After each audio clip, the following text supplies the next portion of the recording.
Oh, hey, it's your host, Lindsay, who really enjoys bacon. And today we're going to talk about how to know when you're too fat to ride your horse. Why? Because you're listening to Rochester Trail Riders. All right, I'm not body shaming anybody but myself on this episode, so don't panic and don't get your panties all in a bunch, even if they're gigantic panties like mine, because wowzers, did I enjoy winter to the fullest. And by enjoy, I mean bacon and donuts and hearty stews and potatoes and mac and cheese and just cheese in general, like epic runs to September Farms down in Lancaster County for cheese, Amish donuts, and who's hungry? Because I'm back on the bandwagon right now, and all that talk just made me want to go eat something that I shouldn't. But this is why I'm doing the episode today. I started this podcast last August with my very first trail ride of the season last August. My last trail ride of the season was I think it was in October when we were doing the Genesee Valley Trail. It's June. I haven't been on a horse since then. Why? Well, because I enjoyed winter way too much. I enjoyed everything about winter comfort foods to the fullest. It tasted so good. I loved it. I just wallowed in my happiness of making myself a chunky monkey, which I now want chunky monkey ice cream.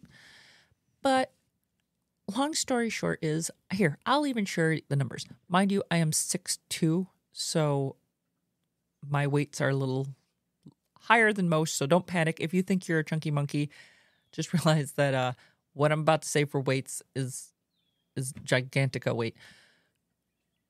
I was 185 pounds when I did my last trail ride back in October. And as of 2 weeks ago, I was 215 pounds. So let's do some math here, because that weight reflects upon your horse. And the average horse weighs 1,000 pounds. They should not be carrying more than 20% of their body weight. 20% of 1,000 pounds is, drum roll, 200 pounds. That's 200 pounds of you, your clothing, your tack, anything you're carrying, anything you're having your horse carry, boots and saddle pads and everything. The whole enchilada is 200 pounds. At this current weight of 215 pounds, I am too fat to ride my horse because I like little horses. I know some of you got the big guys out there, but I want to get on off my horse very easy, so I'm a 15 hand and under, and I like a big stocky 15 hand, so they do weigh 1,000 pounds. Unfortunately, at my weight naked, after a good pee and poo, weighing 215 pounds, there is no way that I'm getting on my horse fully dressed in my garb with tack and going for a ride. That's mean to the poor dude. I know he's a sexy boy, but he should not be doing that. So I have actually refrained from getting on my pony. But the good news is I am a driver, so he is staying happily in shape while I carriage drive him around. And I'm now working on myself. As I said, I'm not trying to fat shame anybody. I don't care. All I'm saying is this is my viewpoint. I won't personally get on an animal if I am overweight on that 20%. So what am I doing? Because I'm obviously not riding my horse, so how am I going to get fit enough to ride my horse, right? I've decided recently that I've gotten into rucking, which is just hiking with a weighted backpack. I have no idea why, but for some reason I enjoy this.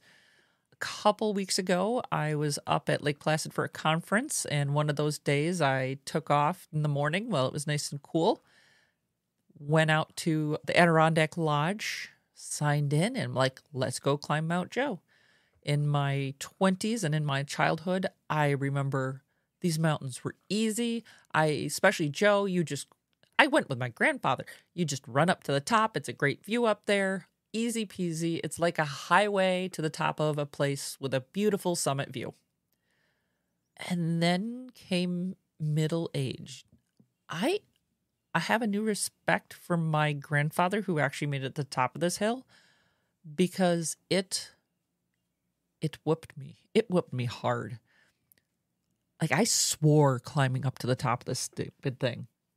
I did not like it. I remember yelling at it. I also remember yelling at my husband, who apparently somehow is more fit than me. If you know him, I don't understand. So he just happily plodded along behind me. He made sure I was in front, so I set the pace of sloth. But I made it. I got to the top. My whole body hurt. I chugged a bottle of water when I got up there like I never drank for days. The view was spectacular, just as I remembered it. Some extra trees that grew up around there, but who cares? The summit, when I got to the top of that silly thing, was my trigger. All of a sudden, something clicked in my head that said, yo, fat ass, you know, you need to actually get back in shape because you enjoy doing physical activity. For as much fun as it is to sit on a sofa and hide in a house and, you know, pretend that you're fit because you own a farm. By the way, farm fit's not fit.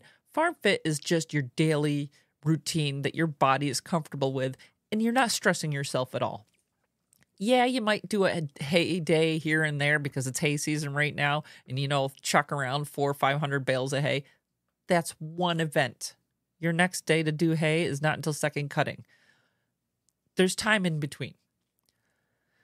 So I got back down the mountain and sent an email off to James Appleton, who runs the 46 of 46 podcast. And I said, ouch, buddy. I listened to your podcast and you climb all these mountains. And if you've ever listened to him, start at the beginning. He tells you the story of how he couldn't even make it up and had to turn back and started working out so he could actually make it up some of these mountains. And he did end up getting his 46. I have no aspirations to get my 46. Not a thing. Don't even care. Do I want to climb some mountains? Yes. Do I enjoy the summit? Yes. Do I want to be an ultra fit crazy person? No. I would like to be fit enough and weigh myself low enough that I can get on my horse if I want to, get off my horse and hike if I want to. I would just like to enjoy my time on this planet a little healthier. So he has some challenges that he's got set up, some recommendations to get yourself in shape to be able to climb the mountains. I've got about another 6 weeks off before I go back up to the Adirondacks, and I have a lofty goal of hitting 3 peaks while I'm up there. Short peaks. We're talking about 2,000 foot elevation and under, not the 46ers, which are 4,000 foot in elevation and higher. So, little guys. I'm starting small and realistic, right? I got to get my fat rear end up there. So that's what I'm currently doing. And to do that, it's a lot of walking. It's a lot of understanding what you're putting in your body nutritionally. And I've just started adding weights to my hikes and purposely trying to climb up steep grades, which is awesome. By the way, if you are conditioning your horse to try to do, I don't know, endurance or anything, you literally cannot do better than Mendon Ponds. Like Tevis Cup, yeah, whatever. Go do the orange trail behind the Devil's Bathtub and climb that steep grade to get on top of that drumlin. Holy bananas. That is psycho steep. I don't know. I remember doing it once when I owned my trail horse, Goliath, and I pulled him out of the Adirondack Mountains. So he is used to going up and down and was incredibly fit for doing that. And I just remember hitting that wall at Mendon Ponds, and I go, hey, buddy, do you think you can climb it? And he goes, got this. Totally launched himself right to the top of that, slid on his rear end to get down the other side. I don't know why I don't have that confidence level anymore. So that's a goal. So I just set out, and I did actually a hike out there this morning, and I did that trail. And it was not friendly, and I had lots of swear words, and I felt my body burn just like it did trying to get up the top of Mount Joe. And it was a great goal and a great feeling at the end of it. So here it is, 2 weeks in. I'm down a whopping 3.6 pounds from my craziness. And I still got a ways to go before I can get back on my horse. But I'm curious, what do you guys do? I would love to hear from you. Do you have the same viewpoints that I do where you try to stay within that 20% body weight for carrying? Like, do you actually weigh your horse? Do you weigh yourself? Do you weigh you and your tack to understand where that 20% limit is? Do you attempt to stay there, or do you say, nah, whatever, my horse can handle it? It's just ingrained in me from some folks that I grew up with that, were really cavalry minded, that put a lot of emphasis on understanding conditioning of your animal and what the fitness levels are of it and how to make sure that they have a long-lived life without any joint problems, especially or back problems. Kind of like you. You don't want to have joint or back problems, so I kind of project that onto my horses as they are fitting up also. But I'm dying to know. Let me know, what is it that you guys actually do to try to keep yourself in shape off the horse? Do you care about your own body weight to the point where you're like, ugh, are you like me at all? Or you actually won't get on? Am I the only one that does this? I kind of feel like I am for some reason, especially if I watch a lot of stuff online. I really feel like I'm the only person that I'm just going to get hate mail for this, apparently. But let me know. Give me a shout. Rochester Trail Riders. You can find me everywhere. Social medias, the YouTubings, the Faceboxing, the Insta Snatch, whatever. RochesterTrailRiders@gmail.com. Let me know. Subscribe, like, comment on this video. Let me know what your thoughts are. I would love to hear about you. But that's me. That's where I've been. That's why you haven't heard any trail episodes. And I hope to change that. Nobody says that I can't take a horse, and I got minis. Maybe I'll line drive a mini on a trail. I got to come up with something to get myself back out on trails with horses. Shoot me off any ideas on what you would like to hear. If there's a trail that you would like me to review, let me know. By the way, speaking of trails, if you guys have not been to RochesterTrailRiders.com, the website, and checked out this trail section, I totally revamped the entire thing. There are thousands of miles of trails between Buffalo and I'm guessing I went to about Waterloo kind of area to the east side of it, from the lake all the way down to the PA border. There's tons. I'm putting together a gigantic map of how everything looks. Lots of map sites, lots of links to the actual stuff. I'm putting together a quick guide. I don't know why I'm doing this with my hands. It's not like you guys can see me, but I'm putting together a guide so you guys can understand, what's the cell phone coverage at a site? Is there camping there?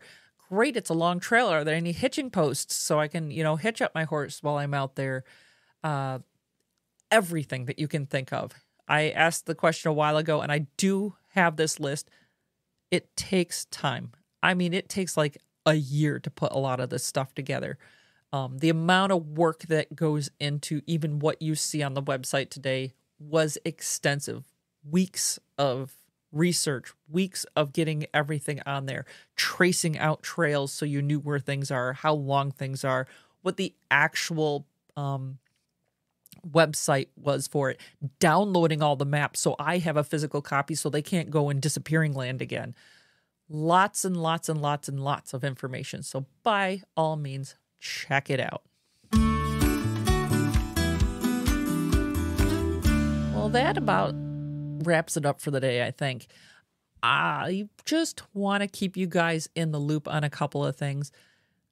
I'm looking for folks to talk to. I want to talk summer camps. So if you have a summer camp that you run for kids or even adults, let me know. I would love to sit down and chat with you. You can either call in over the phone if time is a little tight, or I can come out and visit you and we can do this one-on-one. I'm a mobile person.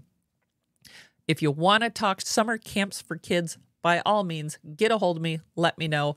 That's what I would like to see what's going on in the Rochester area for our youth. All right, guys, that's the show.